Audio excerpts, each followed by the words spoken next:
Simcha, Simcha, celebration of life. Welcome to another episode of Simcha, a celebration of life. I'm your host, Jared Epstein. In today's show, we continue our series on signs and symbols. We visit the Museum on the Seam in Israel, and we begin an adventure in wellness with Dr. Jonathan Mach. In this installment of Signs and Symbols, with Batya Bricker of the Academy of Jewish Thought and Learning, we delve into linguistic symbols and the role that poetry has played within the Jewish landscape, with particular reference to Chaim Nachman Bialik, one of the pioneers of modern Hebrew poetry.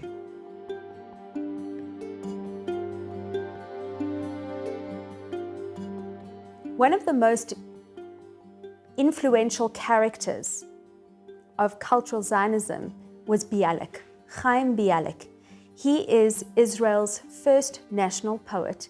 And if you go to Israel, you will find all kinds of buildings and streets named after Bialik.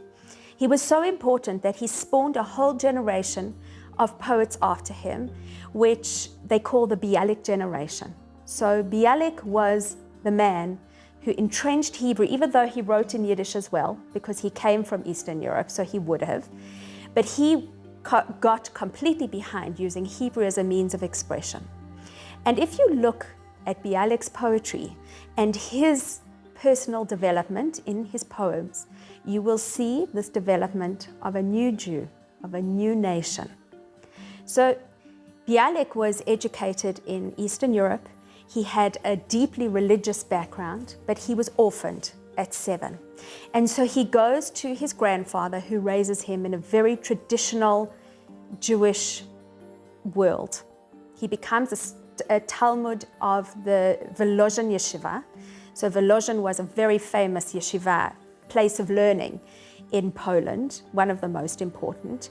And he becomes a student of Rav Yehuda Berlin, who was Yehuda Tzvi Berlin, who was the Rosh Yeshiva of the Volozhin yeshiva. Deep, wide, Talmudic background. And during that time, he writes a poem about Hamatmid, the Talmud student. But as you can see, and he had great respect and love for that world, you see in Hamatmid, in the words, a hint of somebody starting to say, maybe there's something more beyond this world of my yeshiva in Poland. Maybe I want to spread my wings a little bit. And in an illustration by Weiss of Hamatmid, you see this picture of the student, of this Talmud student. And anyone who knows a yeshiva will know that Talmudic students study in pairs. It's all chavrutot. You don't study alone, but this matmid is alone, which signifies and expresses what Bialik was talking about. He had begun to feel lonely in this world, perhaps a bit misunderstood, perhaps that there's more beyond the walls of his yeshiva. And so we follow on. He leaves, he goes to the Sorbonne, he gets involved with the Zionists, he gets exposed to different ideas, he learns different languages, and certainly gets exposed to Zionism. The exposure that Bialik has to the Zionists and Zionistic ideas or new ideas of what a Jew could be is defined in a poem called Hatzipor, the bird. And that's a very Zionistic poem. So you move from the religious Hamatmid, Talmudic student, to Hatzipor, the bird, that starts to talk about return to Israel, the establishment of the land of Israel, the return of the people to the land of Israel. And then finally you get his epic masterwork. On the 6th of April in 1903, the Kishinev pogrom killed hundreds of Jews. It started as based on a medieval blood libel, in other words, accusing Jews of killing Christian babies, but it morphed into something else. The importance of Kishinev is that for the first time, pogroms were part of life for European Jews. Every couple of years, there was a pogrom where they would kill hundreds of Jews. So that was not something that was unusual. But for the first time, they had media. Now we know the effects of media, and for the first time, the world could get a sense of what was happening in Kishinev. Bialik is sent to Kishinev to write a report on what happens. He is sent in an official capacity, and he comes back and he writes the city of slaughter. The most important part of this, again, it was obviously very sad. It captures the horrors, it captures the bloodshed, it captures what a pogrom felt like, what it was like to live through a pogrom. But the most important thing was that he criticized Jews for acting like lambs to the slaughter, for being victims of this pogrom, and that these Jews in Kishinev did not fight back. This was seminal. It was the first time that Jews in modern times had the idea that they could fight back, that there was an option. And this new Zionist context gave him the confidence to say, we will no longer take a pogrom lying down. There was a lot of dissent and discussion about the city of slaughter. Many people agreed with him, i.e., we will no longer be lambs to the slaughter. But there were others who were defensive and defended the people of Kishinev. So there was a lot of debate. Some people saying we were victims, others saying we are no longer victims. We will no longer stand for it. And so it became a political standoff. And that represents what was happening in the Jewish people at the time. So you have a nation that came from yeshivot, from Poland, deeply entrenched in Torah learning, quite an insular life, moving to Hatzipor, poetry, where he describes looking outwards, perhaps Israel, nationhood, a new way of being, and then the city of slaughter, which talks about we will no longer be this Jew that we have been all along, hunched, quiet, in the corner, trying to be unobtrusive, and then getting killed. We will now be a nation of strong Jewish people. And that expressed what the Jewish people were feeling at the time.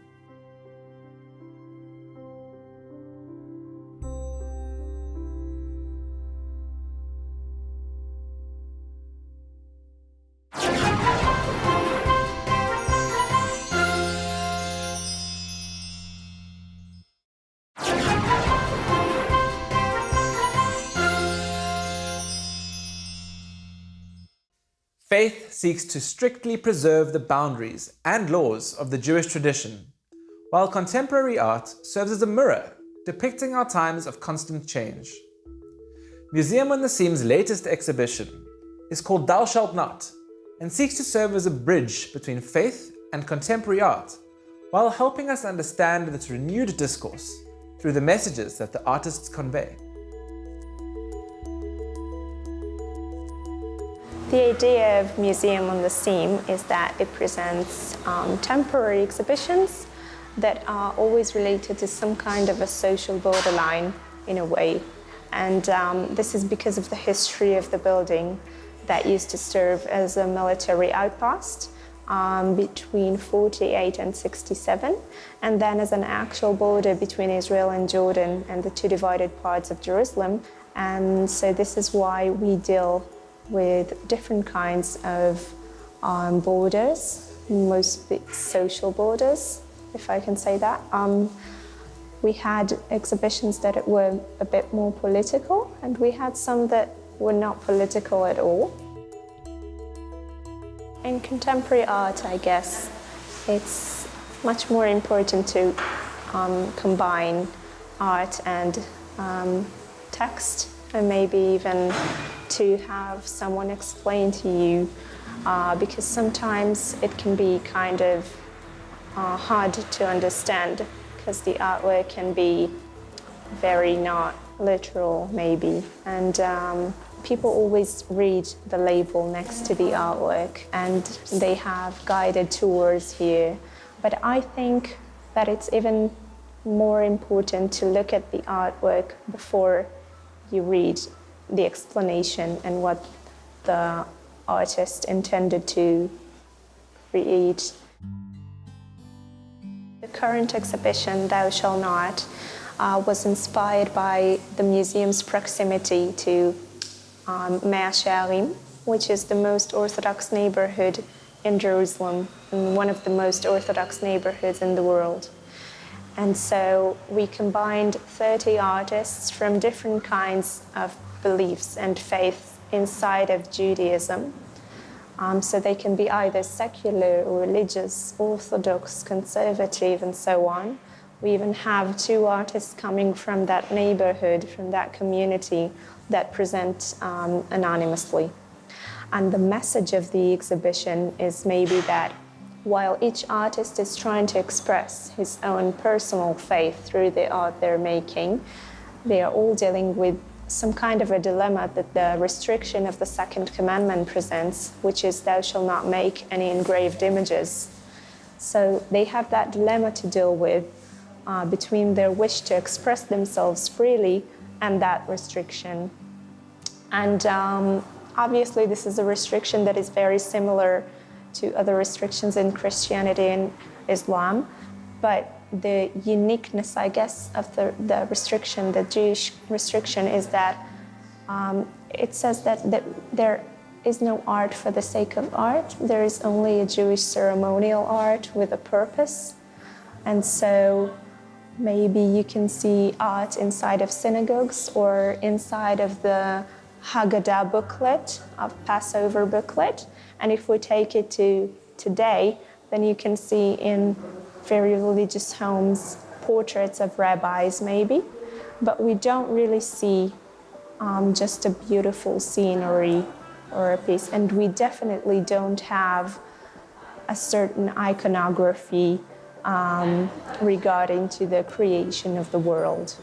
And this is something that is different between different kinds of faiths. I've been making artwork and writing poetry for many years, and there's always this pain of transformation between the written word and making art. And so I come from a family with a very big Hasidic background. And in the Hasidic world, when a boy is 3, he's taken to school for the first time and asked to lick honey off the Hebrew letters, so his first experience of the language would be sweet. And I love this idea of language being just taste.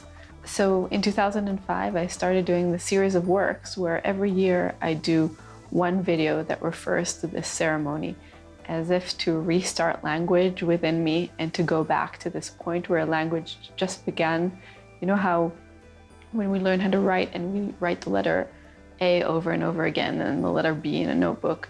And then I thought, what if we could take back all the letters and all the words we ever said and kind of pull it back and then press the restart button, so the next time it comes out perfect, and we say things more exact and we know what we're saying. And so every year I sit with myself and think, what's my relationship to language? And I almost try to reteach myself how to write the alphabet, and I kind of torture myself, and I think, oh no, I forgot. I'm not connected to the letters anymore. I don't know how to be exact. And then I come up with these works so the piece in the Museum on the Seam is called Kiss, and I did it in 2012, which is about 7 years into this project, and it's a piece where I'm kissing each letter. You know, it's a piece that I made almost for myself, and I'm always kind of shy of showing it. And in the Museum on the Seam, it doesn't have my name next to it. And I really believe that language changes the world, and I believe that art changes the world in the sense that it creates life and death. And I'm afraid of that. And I think the older I get, I understand how critical words and language are. And I'm more afraid, and I do this series with a growing sense of fear. So I think the curator wanted to show different people, different beliefs, different reactions to the restriction or to the dilemma, and how they deal with that in a very different and varied way. And this is why he chose 30 artists that come from very different backgrounds. They are all Jewish artists, and it's the first ever exhibition in the museum that presents only Jewish artists. History doesn't show a lot of Jewish artists because the Jew was a wandering Jew, and you can't have a studio and wander. So there were more Jewish writers than Jewish artists. And you had to be really, really privileged in order to be an artist. And when Jews came to live in Israel in 1881, then it was almost the first generation of artists that started. And in the beginning, all their work had to do with text because that's what they were used to. But then they finally had one place to sit, and art started happening. And the first art school, Bezalel, opened.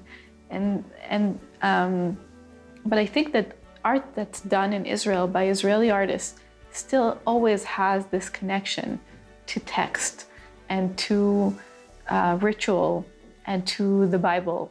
Even if the artist really resists it, I think it's there. And I think the exhibition has this range of artists relating to ritual, relating to text in different ways, in ways that are not literal, but are actually extremely internal and meaningful. I think religion can be interpreted in very different ways, because even if a person relates to himself as an atheist or secular, they also have some kind of a belief, if not in a religious way, then in some kind of a maybe artistic way even. I think today, because we're walking with coexistence and different kinds of social groups, and the proximity of the museum to that neighborhood, to that community, we're so different and yet we're so similar, and we're so close to each other physically and sentimental, I think.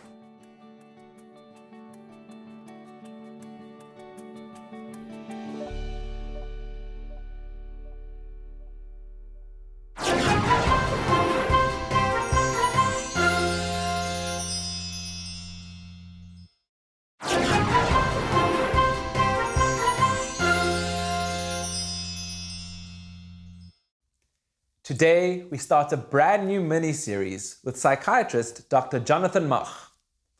After more than 40 years in practice, Dr. Mach has condensed his knowledge and experience into a book called Adventure in Wellness.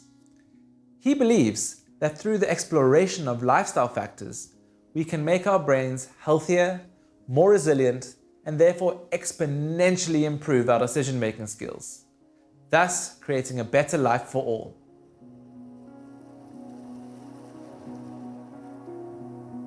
So people say, meditation, is it something new?